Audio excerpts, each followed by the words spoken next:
Salut tout le monde. Cette nouvelle vidéo avec Rodolphe Kiedeville est une interview, une discussion, une réflexion sur l'évolution du logiciel libre, de l'open source, de l'informatique depuis 20-25 ans, et bien sûr on n'a pas pu s'empêcher de parler d'IA à la fin. Cette vidéo s'est faite à Berdères. Berdères est une île du golfe du Morbihan. Une île, enfin pas vraiment. Par moments, à marée basse, Berdères se connecte au reste du continent et s'ouvre au flux des visiteurs. Et devient une presqu'île. Elle est en mode synchrone. Par moments, à marée haute, Berdères se déconnecte et se recentre sur elle-même. Elle redevient une île. Elle est en mode asynchrone. Une île, parfois une presqu'île, mais toujours à côté du continent. Est-elle décalée pour autant? Tout est relatif. Est-elle seule? Non, pas vraiment. Elle est entourée de plein d'autres îles comme elle. Elle se situe dans la baie du golfe du Morbihan et c'est sa tribu. La baie du golfe du Morbihan est-elle seule au monde? Non, pas vraiment. Il y a plein d'autres baies. Les lieux les plus extraordinaires au monde sont des baies. Pensez à la baie de San Francisco. Pensez à la baie de New York qui protège Liberty Island et son phare. Vous l'aurez compris, cette vidéo est une réflexion libre, sans IA générative. Bon visionnage à toutes et à tous, ça commence maintenant.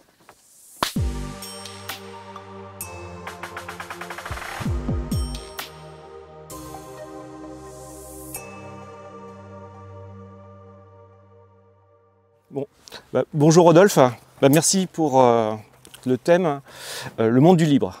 Et l'idée c'est de partager un peu ton point de vue sur l'évolution du monde du libre, parce que tu l'as connu vraiment à son départ, dans les années, même avant 2000, et jusqu'à maintenant.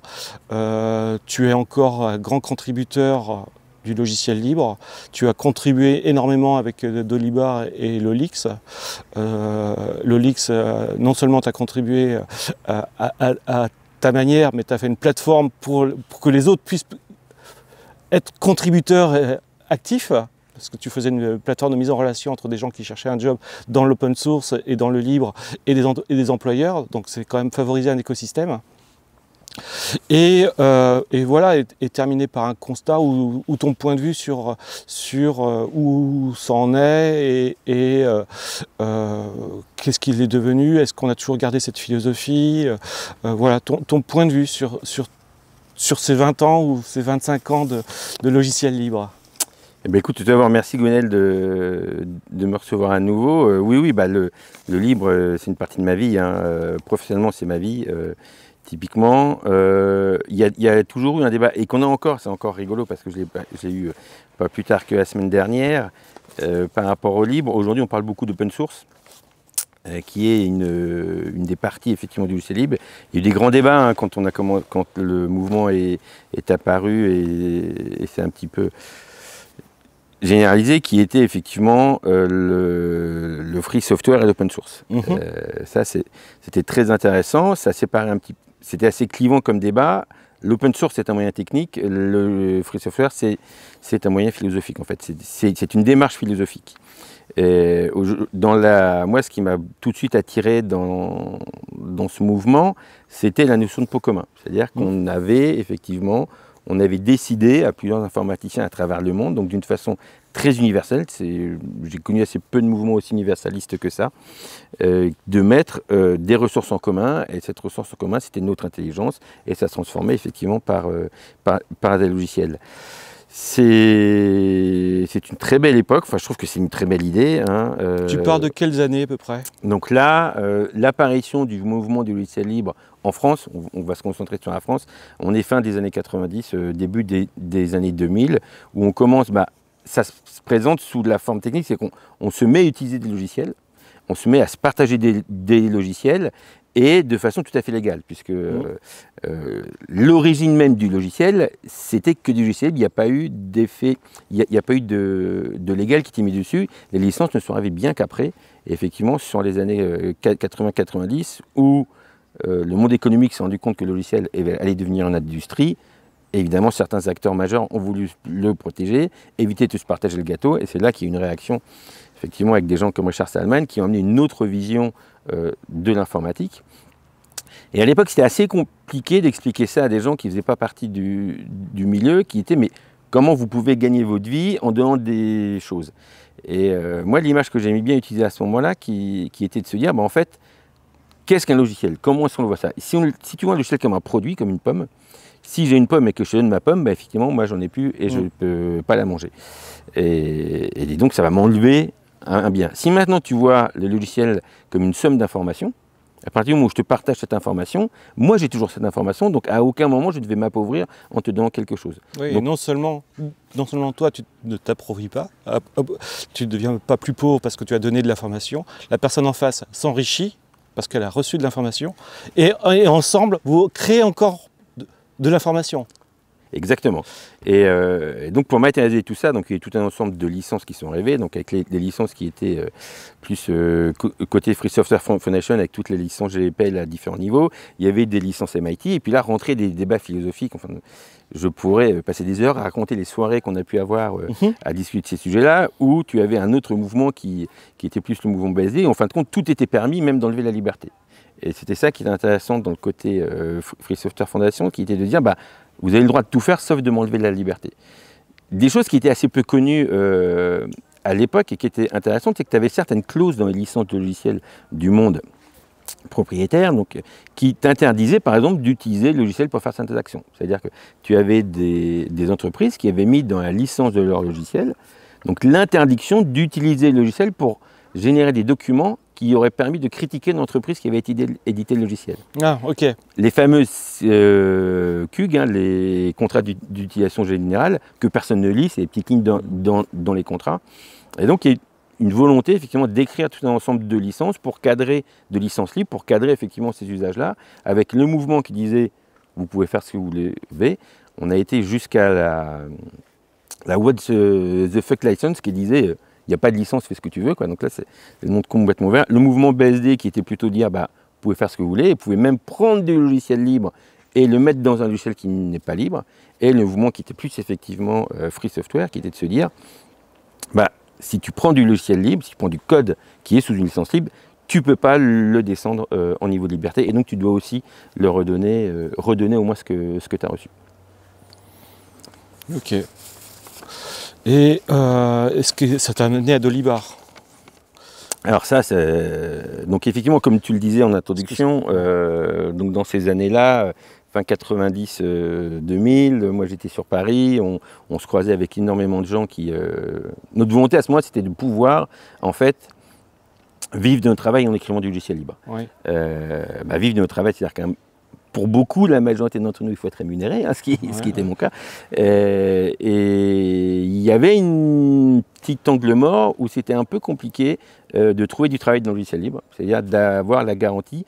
Alors, sur une sphère parisienne assez fermée, il y avait beaucoup de bouche à oreille. Et à un moment, sont apparus ce qu'on appelait des job boards à l'époque, comme Monster ou autres, où ça y est, l'économie Internet était en train de se mettre en place, donc l'économie du logiciel commençait à créer des emplois, et cette notion de est-ce que dans cet emploi j'allais travailler du logiciel libre ou pas était complètement inexistante des offres d'emploi, c'était pas du tout quelque chose qui était apparu, on était vraiment à la prémisse de beaucoup de choses, donc c'était pas encore transparent.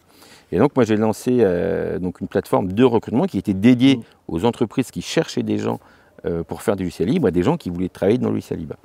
Ça, c'était parti d'un constat où j'avais, moi, dans ma relation, des gens qui me disaient on a du mal à trouver des gens pour travailler dans le logiciel libre, et d'autres qui me disaient moi, j'ai du mal à trouver un emploi.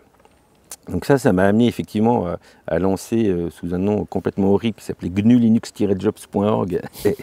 On voit tout de suite mon niveau marketing très élevé, c'était imprononçable, personne ne savait comment ça s'appelait, qui après est devenu une plateforme Linux qui a vécu comme ça pendant pas mal d'années.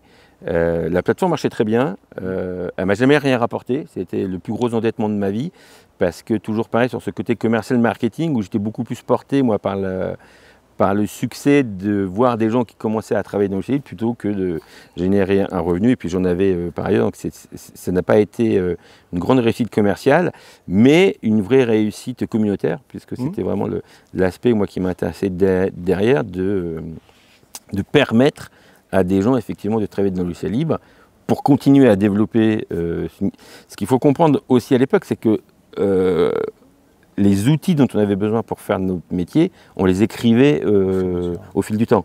Et donc plus il allait y avoir de gens qui allaient produire du logiciel libre, plus on pourrait l'utiliser. On était vraiment dans une sphère vertueuse. Ouais, et puis on était vraiment à la genèse de... On était à Genève, Internet débutait. Il y avait beaucoup de choses à inventer. Je pense qu'aujourd'hui, on utilise encore tous les technos qu'on a créés à cette époque-là, mais on en a créé 10 fois plus depuis. Et voilà, donc j'ai lancé ça. Et dans cette démarche, il y avait un besoin qui était, puisque j'avais quand même essayé de créer une activité commerciale autour de ça, de générer des revenus. Il n'y avait pas du tout de système de facturation ni de gestion, ce qu'on appelle les CRM ou les ERP pour les systèmes un petit peu plus grands. En logiciel libre, ça n'existait pas. Et tous mes collègues qui avaient des entreprises qui étaient liées à ça me disaient bah, nous, c'est quand même dommage, la seule chose qu'on ne peut pas faire du logiciel libre, c'est c'est de générer nos factures et de gérer nos devis. Moi, j'avais intégré ça dans le back-office de Lolix parce que je m'étais mis un petit défi un petit peu rigolo où je m'étais rendu compte sur la première démarchage que dans la majorité des cas, les gens me disaient bah, ils clôturaient la discussion en fait par envoyez-moi le devis et je vous rappelle. Sachant que c'est une technique que tout le monde adopte, une fois que tu reçois le devis, tu ne rappelles jamais et ça te permet de couper court au démarchage. Et donc moi j'étais mis comme défi d'être capable de générer un devis et de l'envoyer sur la boîte mail dans l'interlocuteur avant même qu'il ait raccroché au téléphone. Et ça a eu un effet bœuf. Donc c'était chaud quoi. C'était chaud, c'était effectivement un prospect chaud. Et quand ça s'est arrivé comme ça, j'ai dit bah, écoutez, vous avez le devis, puisqu'en fait j'avais assez peu de produits à vendre, donc c'était assez simple. Je générais, pour la partie technique, du bout de la tech en dynamique qui était après transformé en PDF, qui était envoyé directement par email. Et donc ça a permis de déclencher comme effectivement quelques deals comme ça. Et quand j'en ai parlé à certains amis qui avaient d'autres entreprises, ils ont tous été assez intéressés par cet outil-là. Donc j'ai fait un fork, comme on dit, j'ai coupé en deux le code, j'ai extrait de Lolix toute cette partie gestion du back-office et gestion de la relation commerciale que j'ai appelée Dolibar. Okay. Et Dolibar ensuite a été développé, on a intégré différents modules, j'ai lancé toute une communauté qui s'est créée autour, j'ai commencé à avoir des développeurs extérieurs. Sur Lolix c'était moins pertinent parce que le but d'avoir un job board, c'est pas d'en avoir 40, c'est au contraire plutôt de centraliser les contacts. Et arrivé en 2008, donc Dolibar est un logiciel libre, c'était sous une licence GPL, il y avait une communauté, des contributeurs. Je commençais à plus forcément être le plus gros contributeur, ce qui était ce que je recherchais aussi, et on devait... Et donc Dolibar est arrivé à ce moment-là avec une communauté, et dans nos discussions philosophiques de logiciel libre, on amenait toujours pour essayer de convaincre, alors plutôt côté entreprise de services qui vendait du logiciel libre, de convaincre les clients sur l'argument qui est si le créateur du logiciel disparaît, comme c'est un logiciel libre, il peut être repris, donc plutôt que de payer des licences avec le risque que l'éditeur disparaisse, adopter du logiciel libre. Et ça m'avait marqué dans ma réflexion. Et je me dis qu'en fait, pour que Dolibar soit effectivement un logiciel libre pur et dur, il fallait que je disparaisse. Je n'ai pas non plus employé des moyens trop extrêmes, c'était pas mon idée. Que tu prennes du recul, tout simplement. Voilà, mais je me suis dit, en fait, je vais arrêter de travailler sur Dolibar, voir si la communauté que j'ai créée autour est suffisamment forte pour continuer. Et si effectivement c'est un succès, le Dolibar est un vrai logiciel libre. Oui. Et c'est ce que j'ai fait, je me suis retiré volontairement du projet, j'ai trouvé un autre mainteneur qui était vraiment un des contributeurs les plus actifs, qui est en 2024 toujours mainteneur de Dolibar. Dolibar aujourd'hui, on sait qu'il y a des instances qui sont au travers le monde, il y a une forte communauté en Amérique du Sud, enfin c'est utilisé partout. Okay. Pour l'anecdote, j'ai encore reçu un tweet d'une amie pas plus tard que la semaine dernière qui me dit « Regarde avec qui ils font leurs factures ». Elle venait de réserver son camping et c'était en dessous facture générée par Dolibar. Donc c'est des choses qui sont assez rigolotes, qui me font très plaisir de me dire qu'effectivement... c'est utilisé tout simplement. Dolibar est un logiciel libre qui vit et qui génère de l'activité commerciale, puisque c'était ça aussi le paradoxe du logiciel libre, c'est comment générer de l'argent avec quelque chose de gratuit. Parce que ne mettant pas de barrière à l'acquisition du logiciel, il est forcément gratuit dans les faits.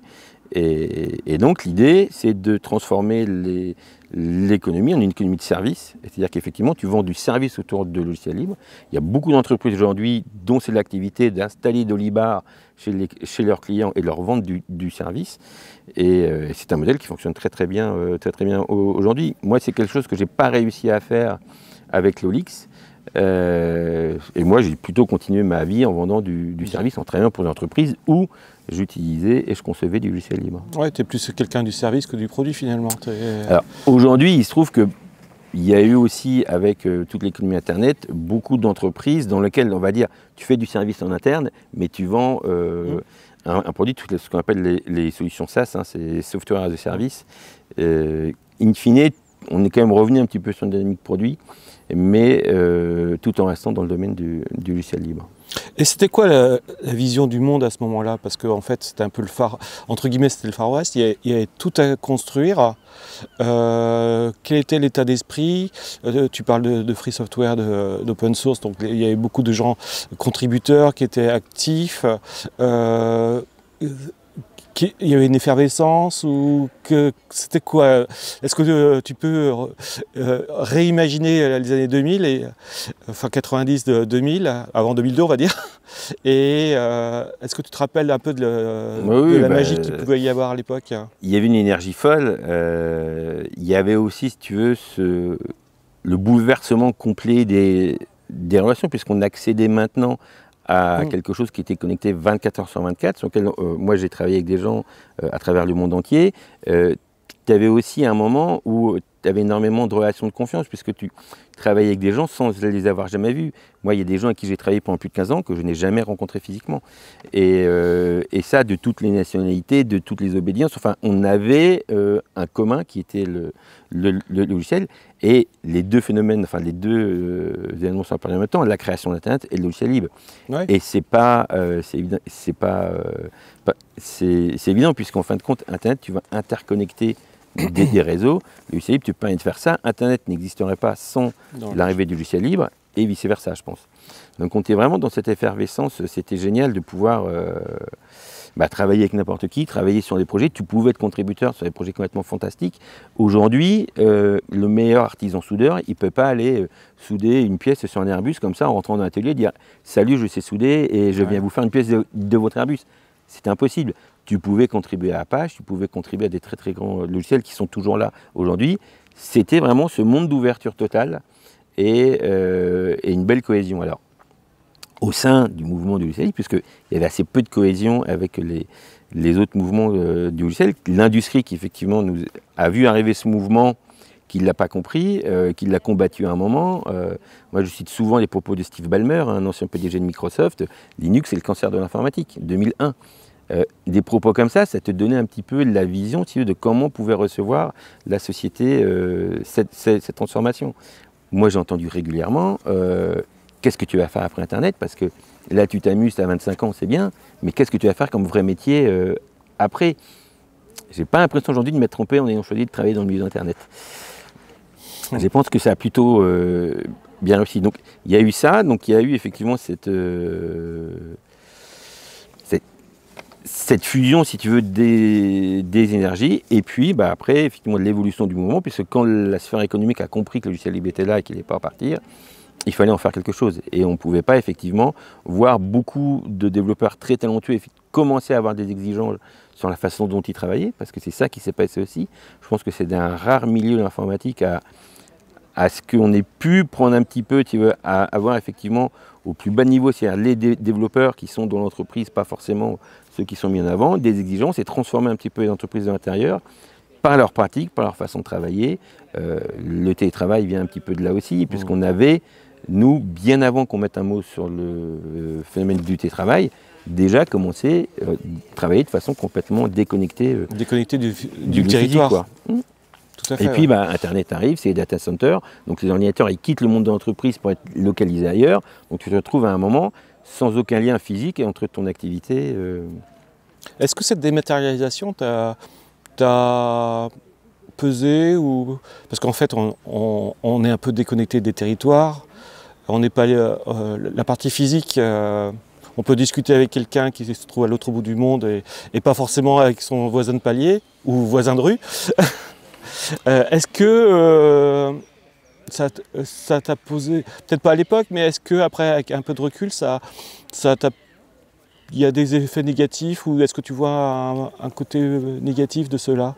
Oui, forcément, sur les relations sociales. Moi, j'ai essayé de créer à un moment, et ça, c'était intéressant dans le coworking, mais idem, le coworking façon logiciel libre qui était beaucoup plus déconstruit, si tu veux, et très ouvert. Moi, j'ai passé des très très bons moments de travail avec des gens qui n'étaient pas mes collègues.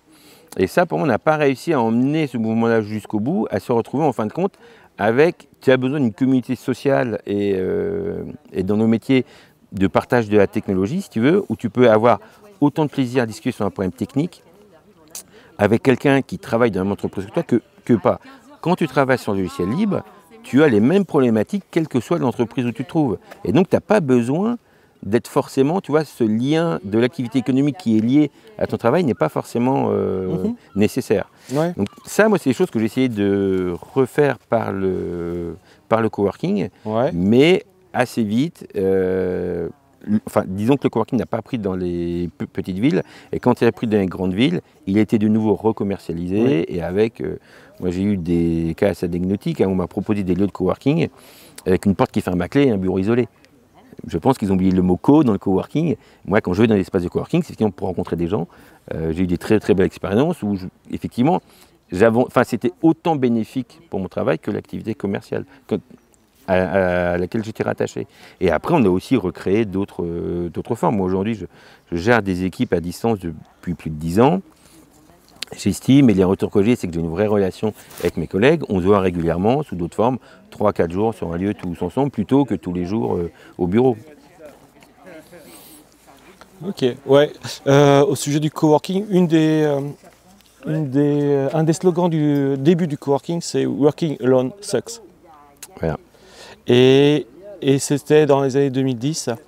Et effectivement, après 10 ans, le coworking, je le vois plus comme étant un bureau avec, ouais, cool, avec un baby-foot, joli, mais il n'y a toujours pas cette notion de coworking. Oui, l'aspect communautaire. L'aspect communautaire. On est, quel que soit le pan de la sphère dans laquelle on évolue, on est tous touchés par l'individualisme qui se développe aujourd'hui. Et ça, voilà. C'est malheureusement une réalité. Donc on va continuer l'évolution. Oui, alors ce qu'il faut voir, et ça c'est très intéressant, c'est assez compliqué, c'est toujours compliqué d'expliquer du logiciel libre. On touche aussi quand même une population qui est assez limitée, hein, qui s'appelle les informaticiens. Je pense qu'on s'est trompé, moi j'ai cru un petit peu au début, où le fait que le logiciel libre, la liberté d'accès permettrait, si tu veux, de donner ça à un plus grand nombre et qu'on aurait plus de gens qui s'intéresseraient à l'informatique, qui adopteraient cette technologie-là. Le passé m'a prouvé le contraire. Par contre, ce qu'il faut voir aussi, c'est que ce mouvement-là, il n'est pas resté dans la sphère technico-technique. Tu as des grands projets qui sont apparus après, comme Wikipédia. Wikipédia qui est né du monde du logiciel libre, où effectivement, ils ont poussé l'idée de dire le savoir qu'on partage au sein du code informatique, on va partager notre savoir global. Donc on va faire une encyclopédie globale et universelle. Tu as d'autres grands projets auxquels je participe beaucoup aussi, qui sont OpenStreetMap. Aujourd'hui, tu as une cartographie du monde physique et réel qui est au niveau des plus grands acteurs, hein, voire plus précis.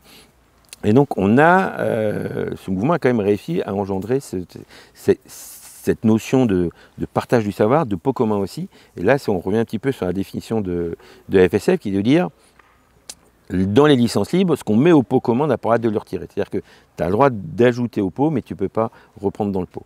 Et donc ça, on l'a effectivement avec des projets comme OpenStreetMap aujourd'hui qui sont énormément réutilisés.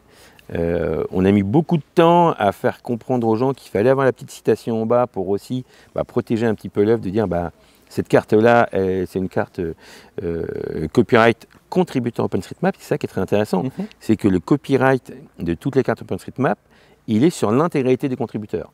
C'est-à-dire qu'aujourd'hui, si tu voulais acheter, admettons, tous les droits d'OpenStreetMap, il faudrait que tu fasses des contrats avec plusieurs dizaines de millions de personnes, ce qui, on est d'accord, est impossible même pour n'importe quel cabinet juridique. Et ça, c'était vraiment l'idée aussi qu'il y avait derrière le logiciel libre, en fait, d'avoir un bien qui soit détenu par l'humanité plutôt que par certaines entités. Ouais, il y a un aspect philosophique qui est quand même important. C'est d'un côté, il y a le bien commun, et de l'autre côté, il y a le bien privé. Parce qu'un logiciel aussi peut être considéré comme, avec une licence, peut être considéré comme étant un bien privé. Tu avais parlé de Steve Ballmer tout à l'heure à Microsoft.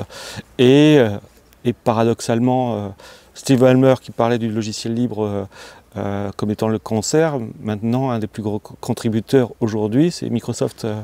Oui, alors ça c'est effectivement tout le mouvement, hein, c'est ce que je dis. Moi j'aime beaucoup la phrase de Gandhi qui disait c'est au début ils te combattront, puis ils se moqueront, puis à la fin ils comprendront que vous avez gagné. On a cru à ça dans le monde du logiciel libre.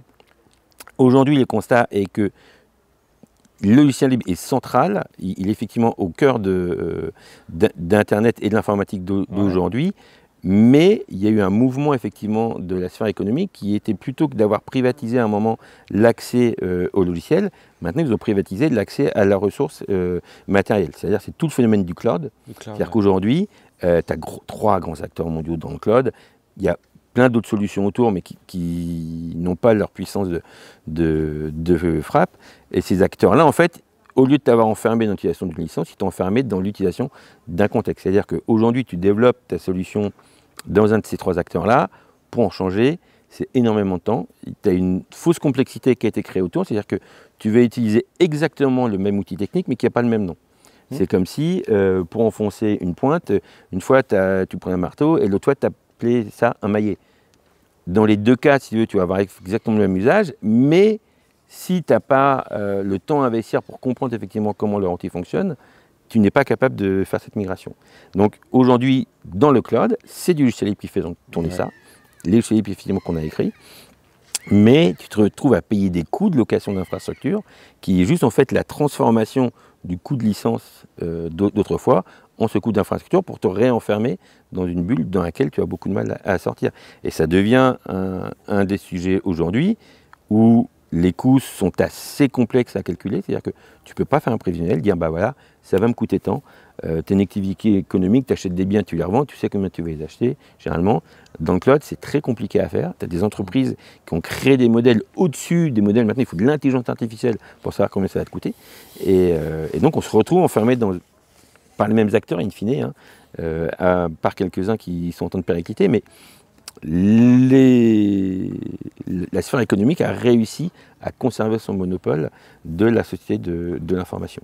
Il y a un truc intéressant parce qu'en fait, derrière, typiquement dans le cloud, le logiciel lui-même, on va retrouver Postgres, on va retrouver Linux, on va retrouver tous les outils gratuits ou open source. L'accès à la machine installée est payant, voire pour certains acteurs ça devient très vite très cher. Et est-ce que c'est pas une faillite du dématériel par rapport au matériel? Parce qu'en fait, ce qui donne accès, c'est le fait qu'il y a du matériel prêt à l'emploi. Mais finalement, c'est du matériel que l'on loue et la partie soft est toujours non rémunérée. Oui, en quelque sorte. Enfin, la construction d'Internet aussi, il y a un moment, il te faut un minimum d'infrastructures. Tu peux pas. Oui, bien sûr. Et ces infrastructures-là, elles sont arrivées à un moment assez compliqué à faire tourner. On a aussi des exigences en tant qu'utilisateur. On ne va pas acheter notre billet de train 3 semaines avant, on va acheter notre billet de train 10 minutes. Enfin, il y a énormément de services qu'on consomme avec un niveau d'instantanéité qu'on n'avait pas avant. Et pour garantir ce niveau d'instantanéité, c'est assez compliqué de pouvoir garantir ça 365 jours par an. Aujourd'hui, on est vraiment sur une économie dans ce milieu-là qui est mondial. Quelque part, tu ne sais plus où tu achètes tes ressources informatiques. Et garantir ça de façon autonome, c'était devenu assez compliqué sur la fin. C'est toujours faisable aujourd'hui, mais il faut quand même avoir une certaine structure et une certaine taille d'entreprise pour être capable de garantir ce niveau de service. Alors, le fait aussi qu'il y a quelques années, les entreprises dont l'activité était 100% sur Internet étaient quand même plutôt des grandes structures. Aujourd'hui, n'importe quel tu peux être artisan, tu peux être une entreprise unipersonnelle et avoir une activité 100% online. Et donc, tu as un outil qui est excessivement puissant à ta disposition, mais que tu n'es pas capable d'opérer seul. Et là vient la justification du cloud, qui te permet effectivement d'accéder à tout de façon très simple et de façon assez pérenne. Il faut quand même leur reconnaître le fait que techniquement, leur solution marche plutôt bien, ce qui les permet de leur faire payer très cher. Oui, puis ils donnent accès à des services que, si on prend un artisan, finalement pas très cher, mais de très haute qualité, alors qu'il y a 10-20 ans, on aurait eu besoin de quelqu'un pour administrer la machine, et donc ça augmentait sérieusement les coûts. Voilà. Et eux, ils sont clairement dans une société de service, puisque c'est ce qu'ils te vendent. Au final, ils te vendent la gestion d'un outil très performant que tu ne pourrais pas gérer par toi-même. L'autre jour, tu avais parlé, tu avais dit, on est encore, aujourd'hui en 2024, on est encore à la préhistoire de l'informatique. Et pourtant, il y a une évolution de fou depuis 30 ans avec l'arrivée d'Internet. Aujourd'hui, on parle d'IA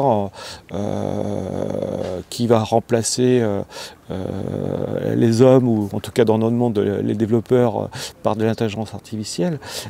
Est-ce qu'on n'arrive pas au bout plutôt? Je sais. Toi, tu as parlé de préhistoire parce qu'effectivement, si on revient à nos parents ou nos grands-parents, ils ne travaillaient pas dans l'informatique. On est la première génération, la vraie première génération à travailler dans l'informatique. Mais qu'en est-il pour la suivante? Est-ce qu'il y aura une histoire après la préhistoire? Est-ce qu'il y a une histoire? J'imagine. Aujourd'hui, moi, tu vois, ça fait à peu près 25 ans, un petit peu plus de 25 ans que je suis dans le milieu. Je vois à peu près des phases de 5 ans, tu vois, et tous les 5 ans, le monde a été complètement changé. Enfin, aujourd'hui, on ne peut pas dire qu'on travaille comme on travaillait il y a 5 ans et ça marche. C'est dans ce sens-là qu'effectivement, cette notion de préhistoire qui m'a été amenée par un collègue, je l'ai trouvée très intéressante. Où est-ce qu'on sera dans 5 ans? On peut avoir quelques idées. Dans 15, c'est impossible. Personne ne le dira. Je dis, en 2001, les gens croyaient qu'Internet ne fonctionnerait pas. Donc aujourd'hui, les IA arrivent avec beaucoup de croyances autour. On a dit qu'effectivement, Internet allait remplacer plein de gens. Bon, et il y a eu beaucoup de peur aussi avec l'arrivée de ça, où ça allait remplacer des emplois. Ça, c'est une réalité. Quelquefois, c'est effectivement très dommageable. Ça en crée aussi. Faire disparaître les développeurs, j'y crois pas. On est aussi, et même dans cette industrie-là, dans une industrie du gâchis, hein, où le modèle de la start-up est quand même un petit peu à reconsidérer aujourd'hui, puisqu'on va dépenser énormément d'énergie sur une période très courte pour produire quelque chose qu'on va jeter pas très longtemps après. Probablement jeter après, ouais. Voilà. On crée, on n'est pas encore dans la volonté de bien faire les choses, et on crée encore beaucoup de choses périssables. Et l'IA, par design, c'est ça, parce que tu traites énormément d'informations pour en retenir que quelques-unes qui sont potentiellement statistiquement les plus probables. Les plus probables, mais on n'est encore pas sûr. Voilà, c'est que de la statistique. Hein. C'est qu'effectivement, normalement, c'est ça qui va se passer, parce qu'on a testé 10 000 cas. Si on prend un parallèle qui fait assez bien comprendre ça aux gens qui ne voient pas comment se passe l'IA, un jeu d'échecs, au bout du 3e coup, tu as 16 millions de possibilités. Un humain ne peut pas calculer ces 16 millions de possibilités quand il va faire son 4e coup. C'est impossible. L'ordinateur le peut, déjà depuis quelques années. La différence qu'il y a eu sur la dernière décennie, c'est qu'on avait la puissance de calcul, mais on n'avait pas encore la capacité de traitement du volume. Aujourd'hui, il y a des sociétés qui sont capables effectivement d'aspirer à Internet, et donc de dire on a calculé les probabilités que le mot suivant dans cette phrase-là, vu qu'on a lu tous les textes, tous les livres du monde, tous les articles de journaux, la probabilité que le mot suivant soit ça. Qu'il est mignon ce petit, vous demandez ça à une IA, va mettre le mot chat derrière, ou bébé peut-être en 2e position. Et c'est là que ça va être intéressant, c'est que l'IA va mettre chat ou bébé en 2e position, après qu'il est mignon ce petit, suivant les gens qui l'ont entraîné. Et c'est là où l'arrivée de la technologie est intéressante, et où le mouvement du logiciel pour moi faisait encore son sens, puisque tu n'étais piloté dans le logiciel libre que par une volonté, si tu veux, qui était dans laquelle tu n'étais pas perturbé par des aspects économiques, par exemple. Et aujourd'hui, les moteurs d'IA, on commence à vraiment bien mesurer les biais qu'on a dedans par rapport à l'entraînement de ces modeurs-là. Et donc effectivement, tu prends deux équipes, tu prends les mêmes ordinateurs, tu prends les mêmes données à la base, les deux équipes ne vont pas arriver au même résultat. Donc comment va évoluer le système? S'il reste effectivement neutre et s'il reste piloté par des gens qui ont une volonté de faire progresser l'humanité, j'ai envie d'être positif, je ne suis pas certain qu'aujourd'hui, dans toute notre sphère médiatique aujourd'hui, on est toujours des gens qui ne poussent que des informations vraies et vérifiées. Voilà, demain, tu mets une IA et tu mets le curseur de la fake news plus ou moins haut, plus ou moins bas, tu n'auras pas du tout les mêmes résultats. On en reparle la semaine prochaine. On n'est pas sur un système factuel hein, dans l'informatique. Et moi, j'aime souvent rappeler que l'informatique n'est pas une science exacte. Ok. Et, hier, il y avait un meet-up sur Vannes. Justement, le sujet, c'était le machine learning. Et il y a eu bien sûr un aparté sur la partie IA. Comme quoi, aujourd'hui, au niveau de consommation énergétique, l'informatique consomme 4%. Et sur ces 4%, il y a 1% pour l'IA. Aujourd'hui.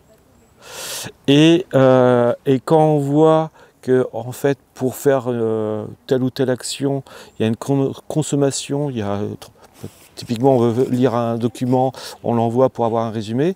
Le document est envoyé sur le réseau. Il y a tous les éléments d'interconnexion qui vont consommer de l'énergie. Il va être traité quelque part. Derrière, il y a une base de données qui est phénoménale. Donc, il y a un traitement de données avec l'analyse qui consomme énormément parce qu'il y a du CPU, il y a de la recherche de données. Et après, il y a le retour du résultat. Est-ce que justement, l'écueil de l'IA, ça ne va pas être la ressource elle-même? Très probablement, puisque moi, c'est ce que je rappelle assez souvent, c'est qu'on a beau être dans le cloud, et ça, moi, c'est ce côté marketing avec lequel j'ai souvent du mal. La notion de cloud, c'est très évaporeux, tu vois, tu peux pas tout toucher. Le cloud, non, ce sont des immenses entrepôts dans lesquels il y a des machines qu'on refroidit, qu'on alimente, qui consomment énormément d'électricité. Et quel que soit ton business aujourd'hui, ton activité dedans, tu es toujours confronté à des limites physiques. Moi, j'ai des exemples de cas d'entreprises qui, plutôt que de travailler sur la façon dont était conçu leur système, plus leur activité augmentait, plus d'acheter des grosses machines. Et à un moment, la plus grosse machine, elle existe au monde. Hein. On reste toujours, même dans le cloud, confronté à des limites physiques. Aujourd'hui, Google, suivant leur moment et leurs besoins, sont capables de changer l'utilisation entière d'un data center. C'est-à-dire qu'avant toi, tu éteignais ton ordinateur parce que tu voulais faire du mail ou tu voulais regarder une vidéo, tu changeais d'ordinateur. Admettons, eux, c'est un data center entier. Demain, on pourrait imaginer que ce sera des villes entières sur lesquelles ils vont transformer l'utilisation de leurs usages. Bon, bah, même Google a un nombre fini de data centers. Ils n'en ont pas. Même Google, oui. Voilà. Et par rapport à ce que tu disais, ce problème-là, on l'a depuis toujours. C'est le manque, pour moi, je pense, de pragmatisme dans nos usages. À partir du moment où tu as un outil extrêmement puissant, ça ne doit pas t'enlever l'obligation de dire est-ce que j'en ai besoin, est-ce que j'utilise à bon escient. Dans les années 95, on se battait, on se faisait des petites réflexions parce qu'on mettait une image trop grosse dans un email. Je pense que ça ferait rigoler tout le monde aujourd'hui de dire « Ah non, s'il te plaît, mets pas des images dans tes emails. Hein » Oui. Et bien donc demain, ce sera « Non, on n'utilise pas d'IA pour générer ça. » Demain, si tu as besoin de faire une carte de visite, tu n'as pas besoin d'une IA. Hein. Carte de visite, tu as des informations qui sont assez limitées, sur un format qui est limité, et pourtant aujourd'hui, tu as énormément de systèmes. Alors, j'ai rien, moi j'ai pas de carte de visite, je ne veux pas jeter la pierre à Jean de tu vois, mais même dans la façon dont on travaille, nous, moi je vois des développeurs qui vont poser certaines questions à l'IA, c'est 3-4 secondes de réflexion, c'est un petit peu de prise de recul par rapport à son métier, et de se dire non, pour cet usage-là, on n'a pas besoin d'IA. Et donc, est-ce que aujourd'hui, on est assez sage pour réfléchir comme ça?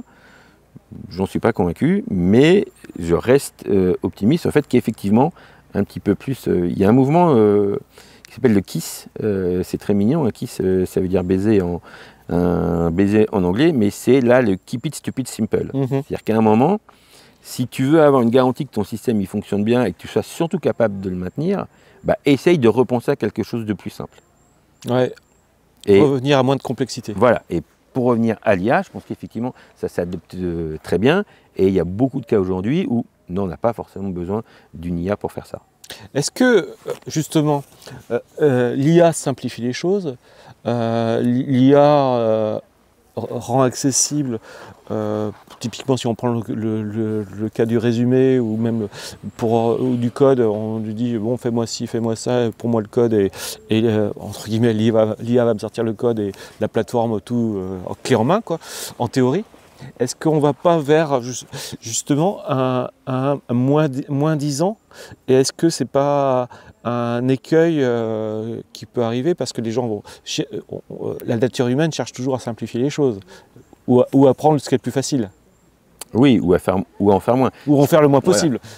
Je ne suis pas sûr, enfin pour moi, je dirais pas que ça simplifie, ça t'apporte une capacité de traitement qui est phénoménale et donc par découlement, effectivement, t'amène à avoir des choses un petit peu plus simples. Le gros problème, moi, que je trouve dans l'IA, c'est qu'effectivement, j'aimerais avoir une IA logiciel libre.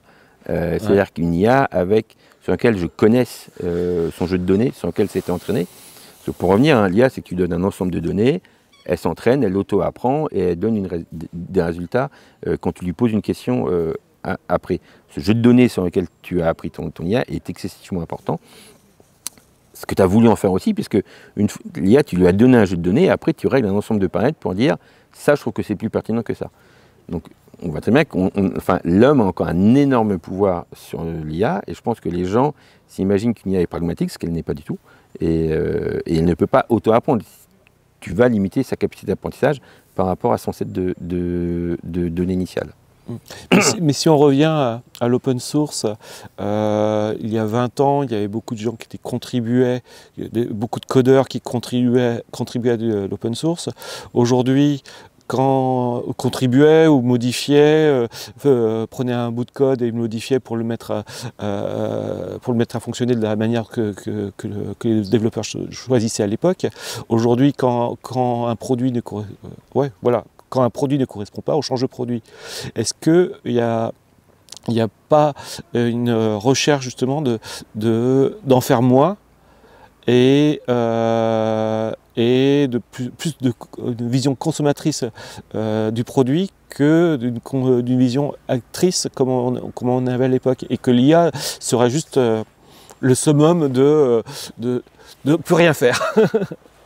Oui, on peut voir ça comme ça. Après, il faudra toujours des gens qui écrivent ces IA. Donc, oui. D'un point de vue global, plus d'un point de vue global. Ouais, ça, non, j'y crois pas. Il y a aussi un phénomène, tu vois, dans le logiciel libre qu'il faut prendre en compte sur cette évolution, c'est que au début, on contribuait tous sur notre temps libre. On avait un métier, on avait une activité plutôt rémunératrice, et en parallèle, on travaillait sur du logiciel libre. Après, on a pu commencer à mixer un petit peu les deux. Aujourd'hui, très régulièrement, effectivement, tu peux effectivement être embauché par l'entreprise pour faire du logiciel libre. Donc là arrive le biais de moi je suis un acteur communautaire et j'ai créé un logiciel et je veux avoir cette nouvelle fonctionnalité, donc je passe du temps sur cette nouvelle fonctionnalité. Mais si cette nouvelle fonctionnalité ne correspond pas au business model de l'entreprise qui me rémunère, je peux avoir à un moment un conflit. Il y a quelques cas dans certaines communautés où effectivement des grands développeurs, par Guido von Rossum qui est l'auteur de Python, qui est embauché par Google très tôt. Il a participé aux réflexions sur la création de Go, qui est un nouveau langage pour Google. Je pense néanmoins qu'il y a une certaine liberté d'action pour continuer à faire évoluer Python. On peut remercier des entreprises comme ça de permettre à ces gens de continuer à créer du logiciel libre, qui est utilisé en fait par tellement de gens autour que le ratio il est correct. Par rapport à l'IA, on a quand même un peu moins de contributions. C'est des modèles qui sont quand même un petit peu plus fermés. Les sources de ChatGPT, on les a pas. Ils sont très flous sur un modèle d'entraînement, tu vois. Et c'est un petit peu ce qui est demandé. On a complètement perdu aujourd'hui en Europe, si tu veux, la gouvernance sur les données. C'est-à-dire qu'aujourd'hui, nos données sont des data centers qui sont en Europe, c'est très bien, mais détenus par des entreprises américaines qui ont dans leurs règles, dans leur loi américaine, que si une donnée est détenue par un acteur américain, quelle que soit la location géographique, les services secrets américains peuvent y avoir accès. Ça, ce combat-là, on l'a perdu. On a perdu le combat de la donnée. Est-ce qu'on va perdre le combat de ce qu'on fait de la donnée et de l'usage, tu vois, de l'IA? C'est plutôt mal parti. Maintenant, c'est effectivement, je pense, le combat de demain d'avoir un minimum d'assurance par rapport à ça. Sinon, on aura des systèmes qui prendront des décisions à notre place sur lesquelles on n'aura aucun contrôle.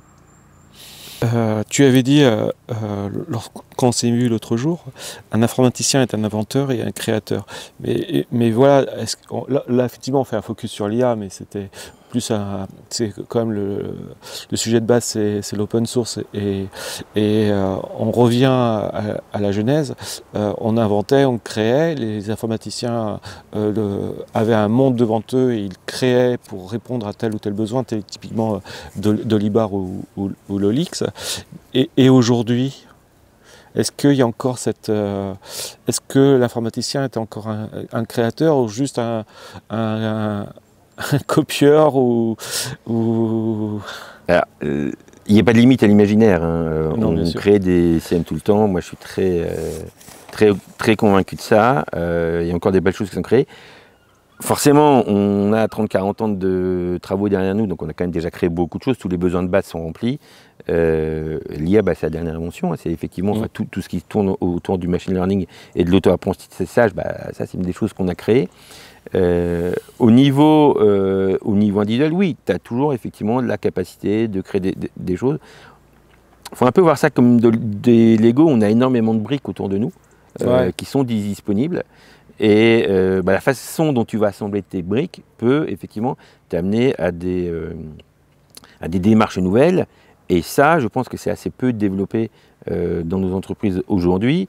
On essaye plutôt de ramener l'informaticien sur un rôle d'ouvrier spécialisé d'exécutant, et ce qui est catastrophique, puisqu'au contraire, effectivement, les solutions qu'on crée sont des solutions qui n'existent pas.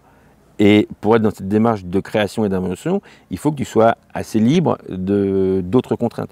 Que ce soit tes contraintes matérielles de lieu de travail. C'est pour ça, moi, ça fait 15 ans que je travaille en télétravail.